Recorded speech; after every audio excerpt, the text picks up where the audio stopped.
Hey, hi, how you doing? This is the Gamertron, and welcome back to the Gamertron Show. And I am joined once again by GrindHead Jim. For those of you who have watched Jim's channel, you know he is a big player into Destiny, really big Destiny player. And I do not own a console, and Destiny is currently only on consoles, even though it has been rumored and hinted that it may be coming to PC, which kills me. I wanted to bring Jim over to the channel again to talk about Destiny. Now, before we actually get into the meat of the conversation, Jim, for someone who has never heard about Destiny, even though that's kind of impossible, for someone who has never heard about Destiny, how would you describe it? I'd say that Destiny is easily the best shooter mechanic game out there that has MMO mechanics in it as well. It's something where it's fantasy. You've got all the elements of like a fantasy gameplay with a science kind of background. You've got your demons, you've got your spaceships, you got everything. You're shooting everything, but you also have factions and story, and it's all wrapped together in this huge world. And it's an ever-expanding thing, much in the way that most of your MMOs do, but it still somehow manages to be something unique unto itself that nothing else has quite touched on. I think that's why I like it so much. Oh, okay then. Now, as someone who has never played Destiny, I've only heard about it, I've only seen the reviews, I've only seen the trailers and stuff like that. Now, if someone, a new player, wanted to pick up Destiny, or someone was interested in Destiny, and you were trying to recommend the game to them, if you were trying to recommend the game to them, and you could only point out free things, free good points about the game to recommend it to players, what would those free things be? Like, if I wanted to get Destiny, why should I pick up and play Destiny? What are the free what are the free best aspects about that game that should make people pick up and play the game? Okay. I would say that if you like shooters at all, it has the best, most consistent and satisfying gunplay mechanics of any game ever, and that includes any of the Halos. Okay. It is absolutely amazing in terms of the way the guns feel, the way your character moves, your ability to jump around, just really awesome abilities and weapon sets that really accentuate the gunplay. So it's first person, it accentuates those things and is perfect. Second thing would have to be that given, well, Jim, I've played first person shooters, what makes this one different? Well, that's why I recommend it. So the second thing is the fact that you have things like raids and strikes, story missions, quests, things that you don't normally have in a traditional shooter. It's more, you've got the campaign, you've got the multiplayer. This blends the two together in such a way that every gameplay session is different. You may be doing some of the same tasks, but it's always different, particularly depending upon who you play with. And that's the third thing, is that there's never been a game that I've played that I have played with people more consistently and had more fun and had shared experiences. I don't tell the story of the Sword of Crota. I tell the story of when my buddy Cody invited me into his clan for the first time, and we beat Crota after a 13-hour session, and the things we talked about and the experiences we had during the gameplay.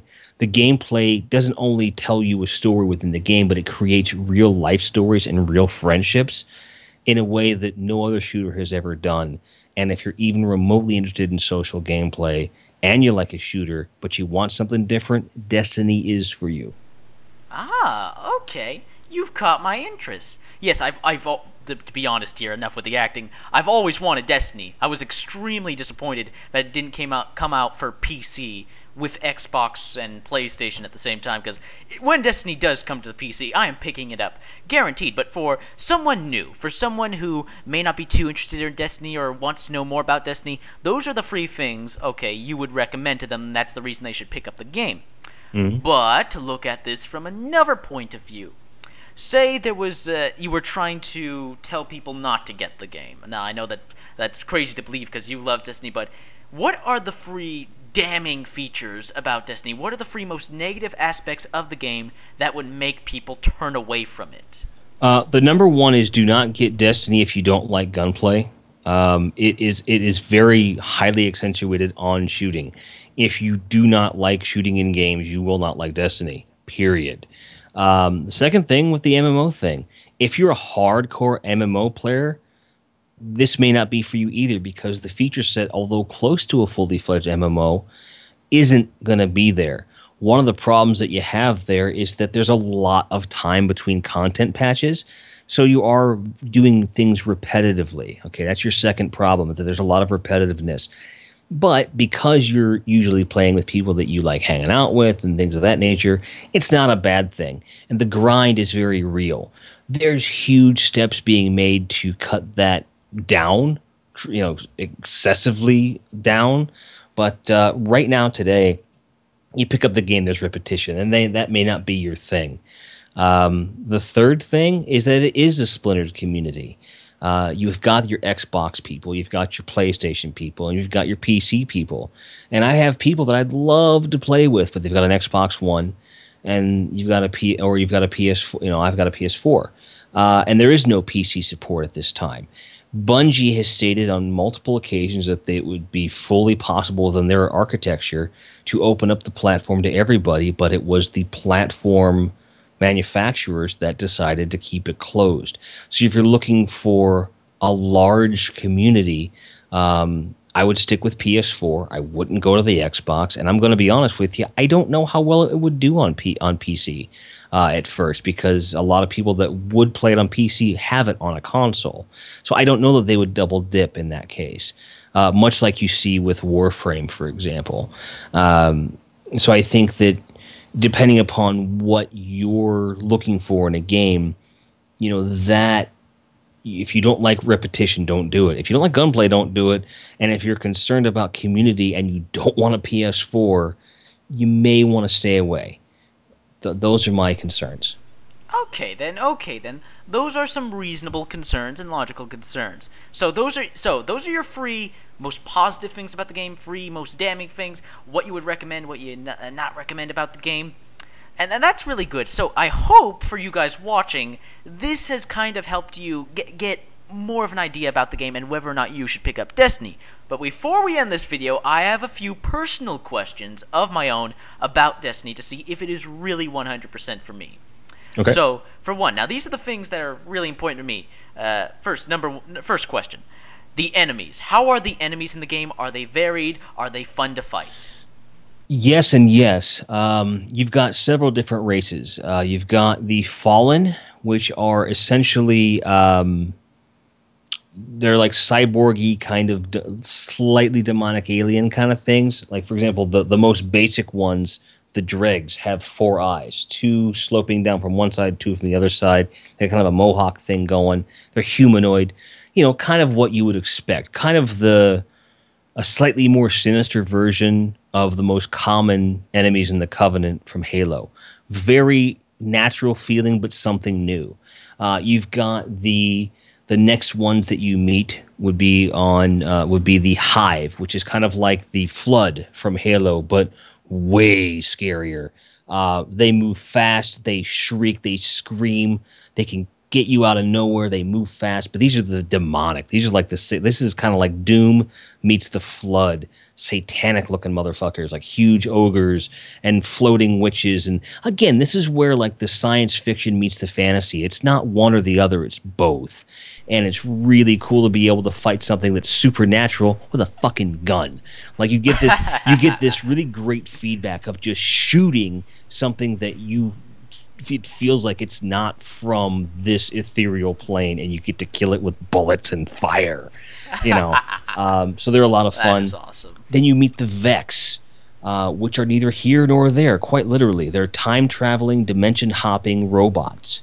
Whoa. Did you say time-traveling robots? Time-traveling, dimension-hopping robots. You bet. Whole race of them. God. They have a hive mind. Spoilers. They, for every 1,000,000 units, there's 1 brain for every 1,000,000. And that's how they move together. And the way they're described in game is evil, so evil it despises other evil. And and then you meet the Cabal. The Cabal are these huge, fat, lumbering, armor-laden beasts. They're also the place. There's the first mission on their planet is where I go to farm for money. It's called Glimmer in game, and part of that Glimmer run is that you have to die at the end of a certain point so you can restart that section. Well, what I found is that Cabal can fling a motherfucker for about a half a mile if you give them enough open room, and your camera will follow you as you go about a half mile until you hit something solid.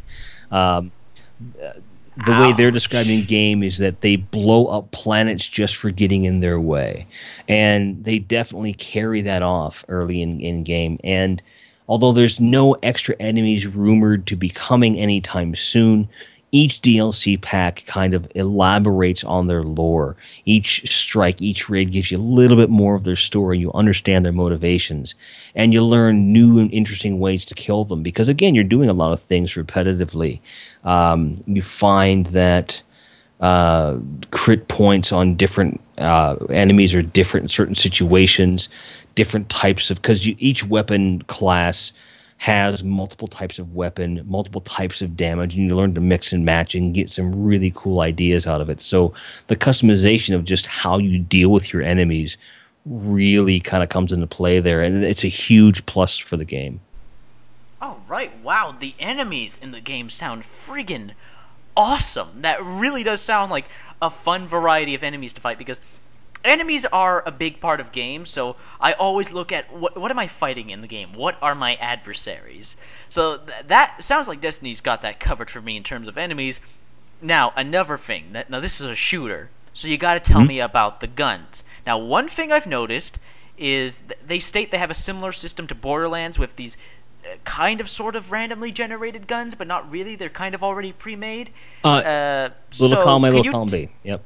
Okay, so tell me about the guns, because I noticed that a lot of them look similar, a lot of them look completely different and out of this world. So how do the weapons feel? Is there a good variety of them? Like, just tell me about the guns in the game. Yes, a lot of it relies on chance, and I think that's one of the pluses. I think with Borderlands, you could just roll and roll and roll and roll and roll until you come up with something you like, and that's great. And you kind of control that, and that's a wonderful aspect of that. With Destiny, I think the fun is in finding something that you love. If you go into the tower, which is your social space, and you buy a gun from a vendor, that roll will be there for X amount of time. And once it's gone, it's gone. You have no opportunity at this time with the weapons currently available to change the attributes of those weapons. Okay, that's coming in the next DLC. For all weapons moving forward, you will have that ability because it's something we've asked for. Now, at this point, those are static. If you get something in a drop, meaning if something randomly drops in game, or at the end of a mission, you get it as a reward, which is very random. Random number Jesus, you are my Lord and Savior after Godzilla. If you get one of those are random rolls. Those have random perks. Some of them are going to increase damage. Some of them are going to say your damage increases on the lower half of your mag. Some things give you a larger magazine. Some things are going to increase your range. You can really customize it based on that. And you have multiple things that you can adjust per weapon to fine-tune it to the way you like to play.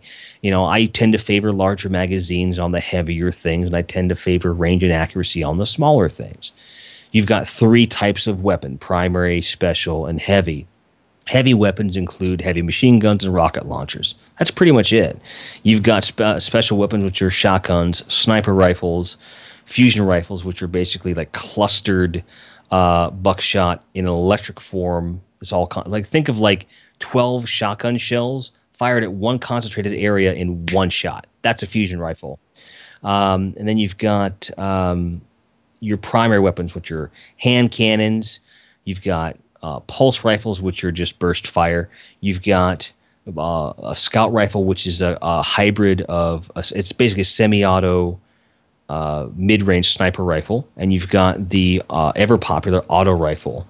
And there's variations of all these different things. You start out in the game, you're getting white level, which has no perks whatsoever. It's just you got stats, and that's that. Then you get green, which have little modifiers, which are static and you cannot change once they're upgraded. Then you have blue ones, which carry you through level 20, and in some cases slightly above level 20, which have attributes that are also, again, static, but there's more of them and they have higher damage rates. Then you get into legendaries and exotics, which are what most of the discussions in Destiny's weapons are about. Legendaries are purple, exotics are gold.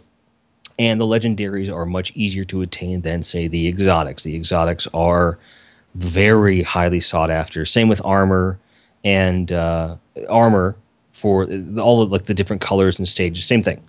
And you can only apply one exotic at a time in weapons, one at a time in armor. So you have to pick and choose what attributes you want to accentuate. And then with rolls, the armor, it's the same way. There's like just a vast array of things that you can accentuate. And at this time, depending upon where you get it, sometimes you'll get the same armor the other guy has, and other times, if you get it in a drop, you'll get something that they didn't get. Because again, the drop is going to be a random perk.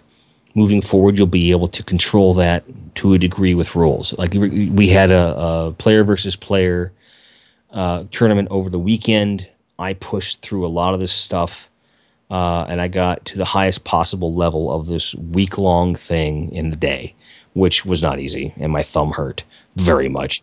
But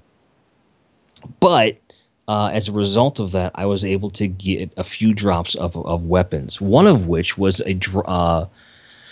essentially it was a drop version of a weapon that I already had, but the roll was so much better because this is something that essentially is like a fully automatic sniper rifle in terms of its power, if you think about it in these terms. And it has a nice rate of fire and it's very stable. It goes pop, pop, pop, pop, pop, pop, pop, pop. So it's a really useful weapon.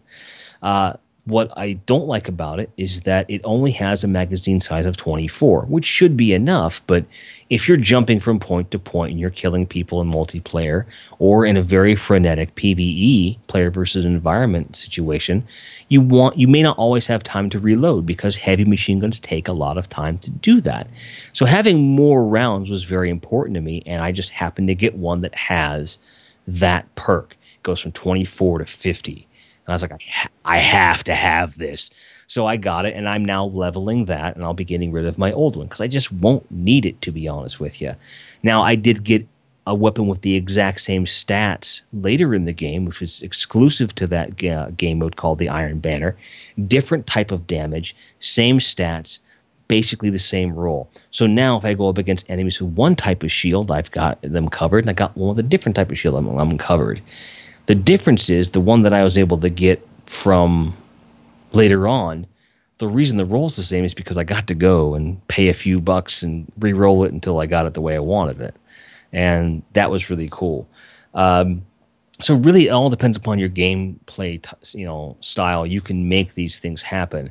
Exotics are hard to get. They're really, really cool. There are some that are lamented. Some of them have really unique modifiers. Like, for example, the Vex Mythoclast, which is very sought after, is a fusion rifle that's actually it's basically an auto rifle that shoots. It takes the fusion rifle round, cuts it into 4 parts, and then fires them as automatic. So bop, bop, bop, bop, bop, bop, bop, bop, bop. But it's a primary. So now you've got a fusion rifle as a primary that just mows through motherfuckers, and you've got a sniper rifle that is very much hated called Noble and Beyond because it's a bolt action sniper rifle in a primary slot. It's not terribly useful. However, if you're a sniper and you're good, you can do some really great things with this thing. There are some exotic weapons that have infinite ammo. They regenerate ammo over time. So there's a sniper rifle called the Icebreaker, which when upgraded, causes enemies to explode if they die with a critical hit. You've got 6 rounds that constantly regenerate on a cycle of, I think, 6 seconds, which seems like a very short time, but in gameplay it isn't. Then you've got Invective, which is a shotgun that has a 4-round clip. It's fully automatic and very stable. So you can go bum, bum, bum, bum, and you can just take somebody out. Then his little brother, the 4 Horsemen, which is a different type of damage, has a 5-round magazine but fires 3 times as fast. So bum, bum, bum, you just and you just kill anything right in front of you. That's just how it works. tons of different types of weapons. I could go on for hours just about the fucking weapons. But ultimately, if you're looking for something to fit your playstyle, you will find it. And then when you find that you've kind of done everything there is to do with those weapons that you already naturally gravitate towards, you'll start exploring the other weapons and find something you like there too. Wow. Just everything you've just said, like, Destiny sounds like a very deep game with a ton of variety. The amount of guns you listed off and their statistics, like, you can really engross yourself for hours in this arsenal. And that being said, it's not so vast like a Borderlands or other games where you're never going to have everything. There is an end game where, for the most part, if you grind long enough, you can get everything. That's the appeal of it, I think. You can get every weapon in the game if you want to. And if that's your thing, you can do that, and then you can also have whatever version of that weapon that you want moving forward with the way the weapon upgrade system is going to work. You will be able to grow an arsenal. It's attainable, which is, I think, very much missing from a lot of collection games. Well, so far, everything you've told me about Destiny, it really sounds like my kind of game.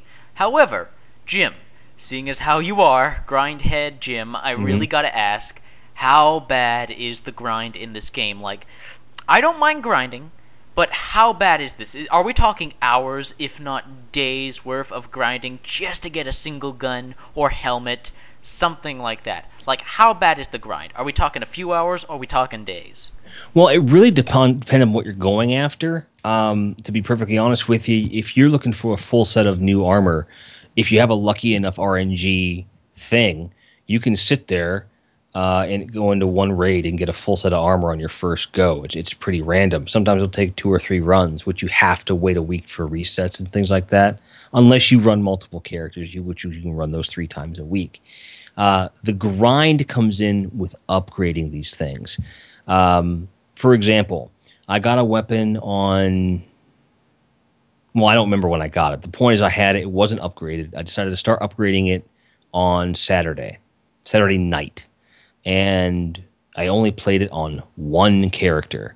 And I played in total maybe 16 hours from that point. And I was also switching weapons during this time period because different situations warranted different weapons.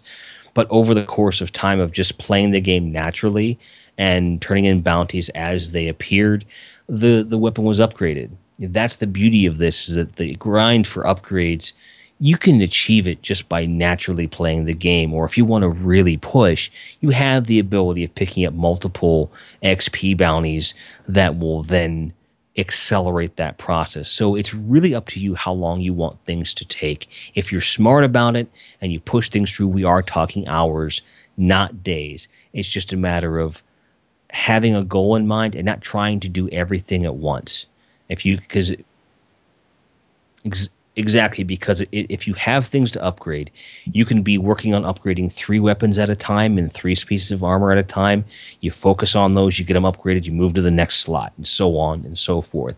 That's how I move things. I have a lot of friends that say, I don't know how I'm ever going to upgrade all this stuff that I've got. I'm like, yeah, I've got about 6 or 7 things on weapon-wise that really need to get finished upgrading. They're like, 6 or 7? I'm like, yeah. I'm talking like 20, 30 things I've never upgraded. I'm like, what do you do with your time? You know, it's just a matter of deciding how you want to do things. So you are in control of your, wait for the pun, destiny. And I think right there, that is the best spot.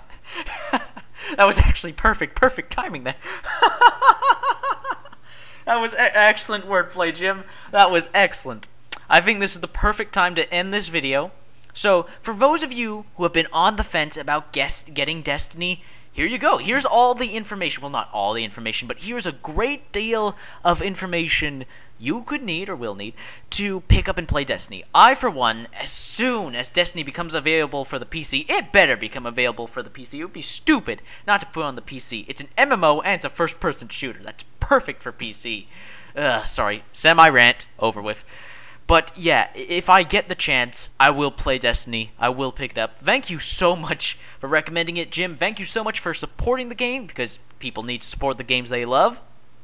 Absolutely. I mean, it's something that it really reignited my love of this generation, and the more people we have enjoying the game, the better the game community is going to be. And even if Destiny's not your cup of tea, check out some gameplay, because it is something different. It is an innovation of sorts that borrows from multiple sources, and the more that we can innovate, the better all of our games will be. So thanks for having me. If you like what you heard of my sultry voice, go over to grindheadjim.com or youtube.grindheadjim.com for more. I'm sure this will not be the last time you see me. Oh, it will not. And for those of you who are lazy, I will have links in the description and the comments section to Jim's YouTube channel. Alright, this has been a video. Thank you again once again for the words English. Yes, I'm botching up the ending. This has been a video, and I will see you guys later. Goodbye.